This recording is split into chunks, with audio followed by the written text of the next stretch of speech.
Hello friends, welcome to my channel Sushant. Today we are at the next topic, that is the initiative. We are at the 7th game example here. This is the position after white's 8th move c4. Those interested can see the initial moves in the description below.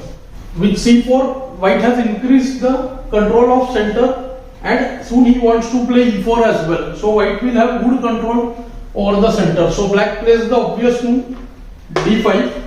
The position is almost balanced, but we see that the knight on d2 is perhaps slightly misplaced. But in many cases, after dc, white takes with knight on c4 and places his other knight on e5. So this setup is very much playable. Here white can play cd5, ed5, dc5 and then bc5. These pawns are called hanging pawns and they have some advantages and disadvantages both. This position is playable for white and black both. In the game, white played the move queen c2, which looks decent at first.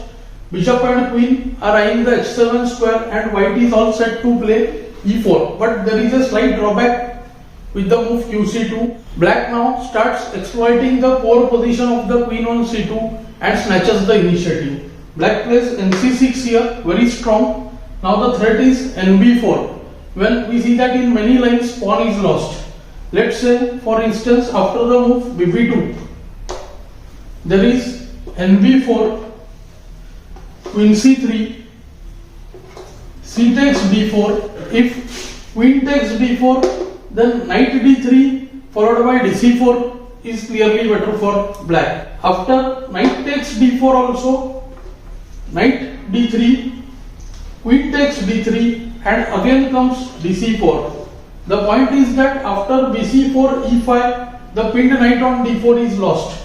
After qc4 there is the very strong rook c8 and when we see that again after qd3 this time there is e5. So white has to take knight c4, but here also we see that e5 is stopped, but black first plays queen d5 attacking g2 and then he goes with the move e5 when black is winning. Thus we see that after the move nc6 already white is unable to free his pieces. White plays the move a3 stopping nb4, but now we see black making a small combination. Here comes cd4, when in most variations we see that white is losing a pawn at the least. After knight takes d4, knight takes d4, e takes d4, there comes the powerful dc4. Now in order to protect the pawn on d4, qc4 is forced. When after rook c8, we see that black's initiative is immense.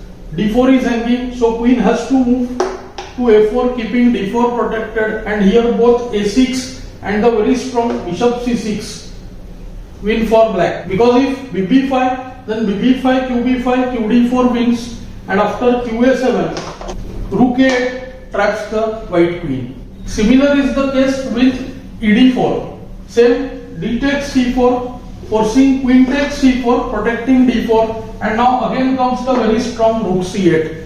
Multiple threats are there like knight b4, knight e5, when we see that the d4 pawn is coming under pressure and also the queen is coming in the line of the black rook. So black's initiative is intact in this line as well. White goes with the move c takes d5.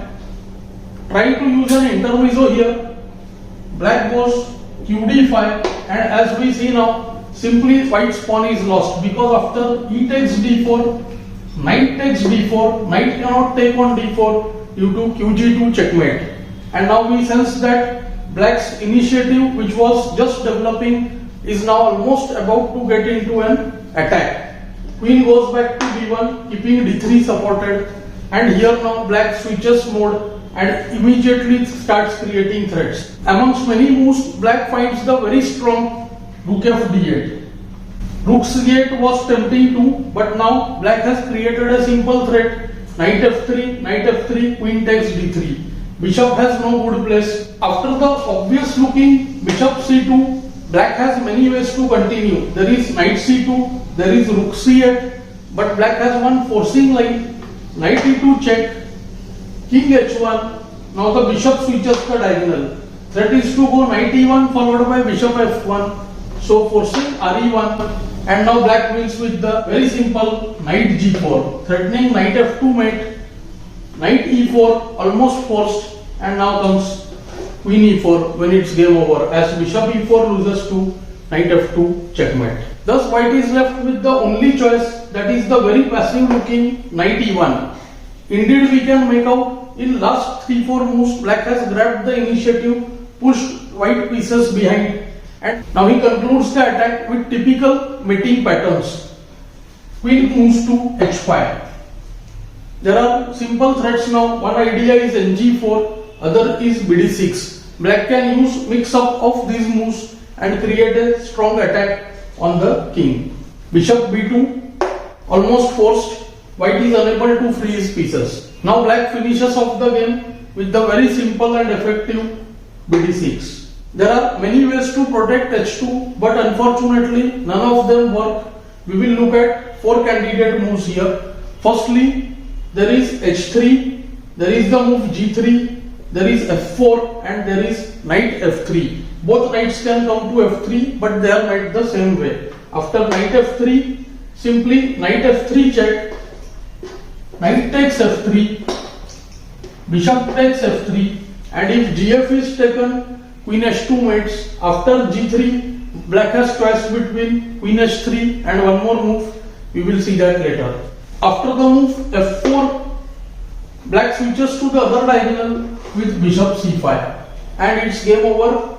King h1 forced, knight g4, h3, and now comes the simple queen h3, kg1, knight e2 wins for black.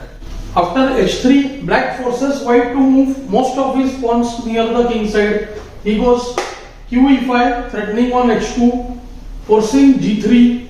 Now comes queen d5, again forcing the f pawn to move as well. We have discussed several times that movement of 1 or 2 pawns are enough to create weakness. Here white has moved all the 3 pawns in front of the cassette position.